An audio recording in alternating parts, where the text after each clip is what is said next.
All right, so today we're going to be going over how to do this technique right here on the side of the tongue, which hopefully you can see the light. It's basically an enhanced skin technique, which works great for pore textures, but in this case, I'm using it for the Knoll's tongue. Upon looking at references for hyenas, I realized that the hyenas tend to have like a tongue that is almost more feline, more closely related to the cat family, so they have a really rough tongue. So I'm trying to bring some of that texture into here. So I'm going to show you this technique. You start with a sculpted surface. You want to get it pretty smooth. There's going to be some boogers, that's okay. And I'm just going to do this half of the tongue. So you're going to start with this tool here. This is just a poker tool that I got from a regular sculpting kit. You can use anything. I've also used this tool in a pinch. You can use a pore tool, like a ballpoint tool, whatever. So what we're going to do is we're going to just poke a whole bunch of holes in the tongue. And in this case, we're going to be using a reference here. I'm using this reference right here, and hopefully you can see that there is some rough texture there. So I kind of want it to be directional. So what I'm going to do is I'm just going to start jabbing this, and you can see that I'm pulling up. And you can do this a few different ways. Like you could pull it, that one's a big one, like that. Basically I want the smaller end up here, and then the fatter end into the inward of the tongue. So I'm doing that mostly by kind of chunking it out there. And like I said, you can use the W21 tool too.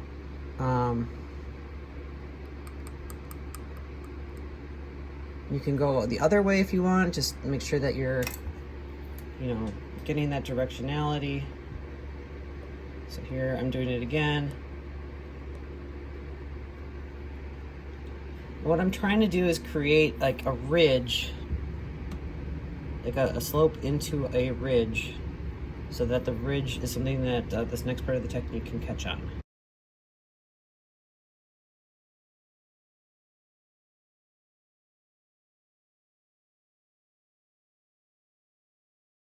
All right, you can see I have a lot of like chunky stuff left over. Some things a little bit candied. And maybe you can also use just like a lightly powdered brush. It actually doesn't matter if you leave some of the chunks behind, because we're going to use them. So,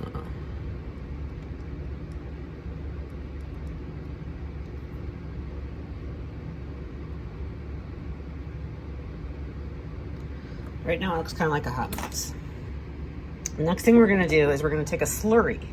And I like to make my own slurry, but you can purchase it. I just use these ball jars, and I take some Chavant Clay, and then I mix it with alcohol till it becomes this mushy slurry. Pause for a second and I'll explain the slurry a little bit more. Take between a 1/4 cup and a 1/2 cup of 99% rubbing alcohol, and then mix up any little clay bits, usually the stuff that I scrape off my sculpture, but you can also take about pea-sized bits of Chavant Clay and throw it in that slurry. You're going to want enough clay bits that it is completely out of the alcohol, that the alcohol is, I guess, covered. And then what you do is you shake up the jar and let it sit for about a week. And you're going to start to get this paste. And then go ahead and start stirring up the paste, and eventually you're going to get something that looks like what's in this picture here.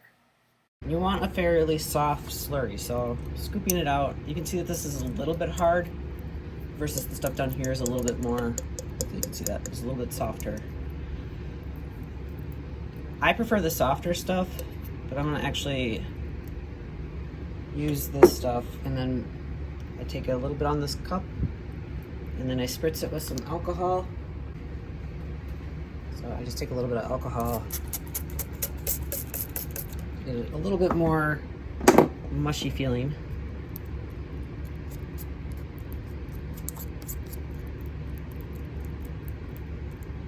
And I'm just using the lid of the ball jar, and this is a makeup spatula that I bought. You can use a paint spatula, like you get at a fine art supply store. I want it to be even softer than this though. This is a little bit too hard still.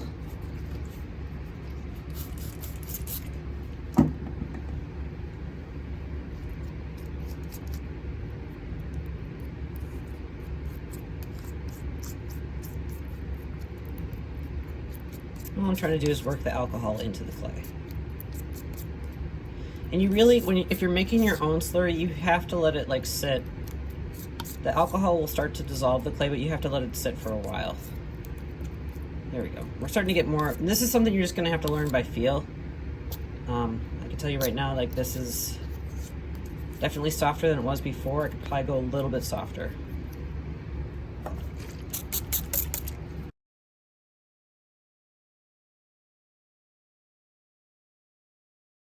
Okay, so that's pretty good. You want to still have a cup of alcohol nearby because you're going to be using it quite a bit. So I have one off screen here. Next, you're going to take a soft, this is just a cheap Taklon brush that I got from a craft store in one of those giant brush packets that you can get. Make sure that it's got most of the clay out of it, so I just wetted it with some alcohol and rubbed it on with some paper towel. Now using I just dipped it in the alcohol again. So again, I want to make sure that this clay here is really gloopy. That's a technical term. So that's what I'm working with here. I'm going to put this down for now, and we're going to go back to the sculpture here. So you can see that all of my clay, it basically has a long, thin line leading to a darker chunk where it kind of chunks off. So I'm going to take my gloop on my brush, and I'm going to brush it towards that divot. And what I'm trying to do is I'm trying to catch the clay on the divot, so it's creating bumps.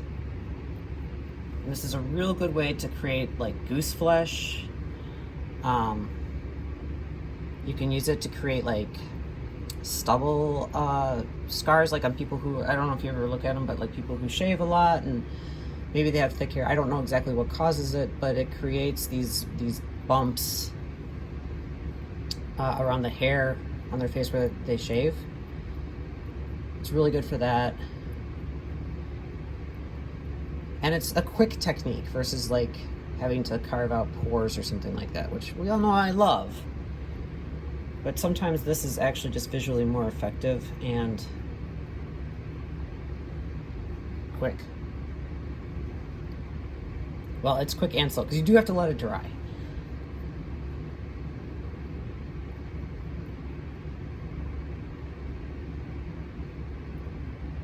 So I'm just brushing it towards the center of the tongue, which is where all those divots are. It's catching on some better than others. You're going to find that. And often, when I do this technique, I do often have to go over it a few times.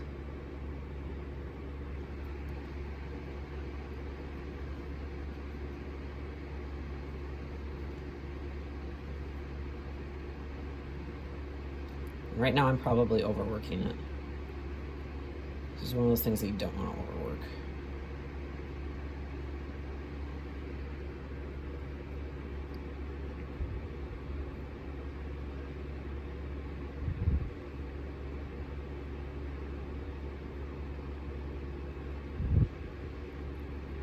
Just kind of looping on some more.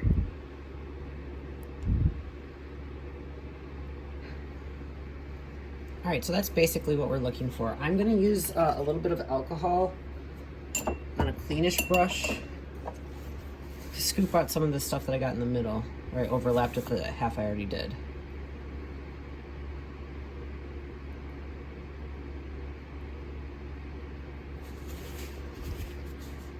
And then the next step is to just let it evaporate. You have to let the alcohol evaporate out of the slurry. So that's going to take a while. I like to do this technique overnight if possible, especially if you're working on a large area like, say, the neck or around the beard. If with this mask, I'll just be working around some of the other areas while I'm waiting for that to settle down a little bit. And then we're gonna see if we have to go over it again. So let's take a pause.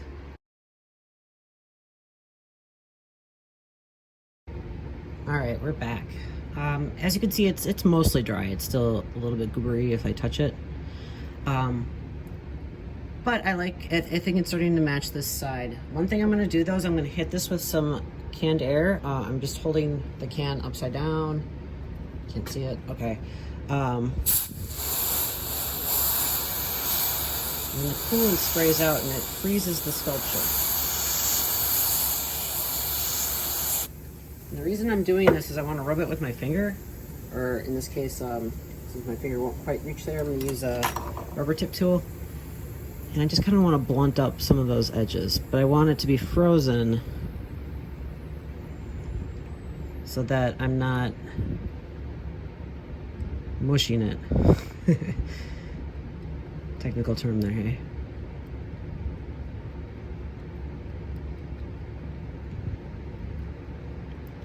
And what I'm doing is I'm just taking off the edge a little bit. I can already tell it's starting to thaw, so I'm gonna blow off some of this. And it's pretty close to the other side. It's a little bit more textury, so I think I'm gonna blunt it a little bit more.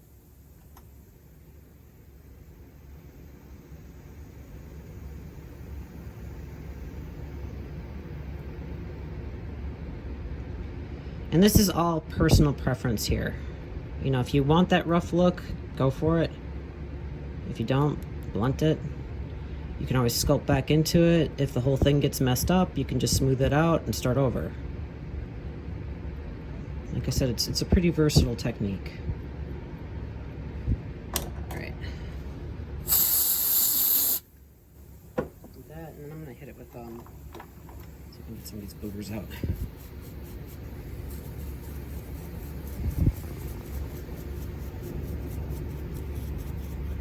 Trying not to hit the teeth here. This is probably the worst place to do this. Oh well. But yeah, I think that we're looking fairly matched right now.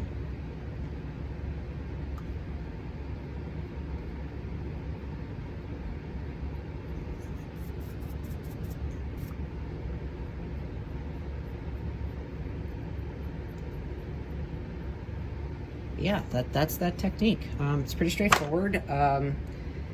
Before I mold this piece, I would go in with a tool and just make sure that I, you know, have no holes, because that'll create tunnels in the mold. And do any last minute touch-ups just to get it to look the way I want it to, but it's really close to how I envisioned it.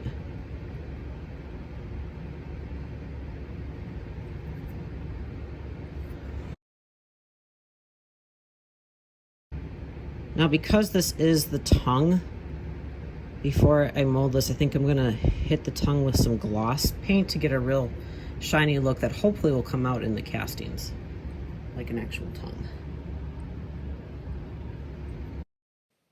So these are the final results. This is with a light finger buffing where I froze it again to get a nice hard surface, and then I use my finger just to buff the edges so that it's soft.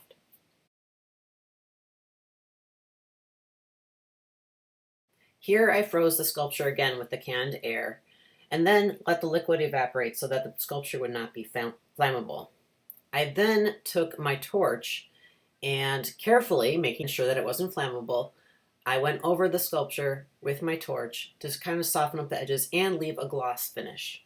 But yeah, that's basically that. So hope that helps you. If you have any questions, leave them on my Patreon or leave it on the video, and I'll try to get back to you as soon as possible.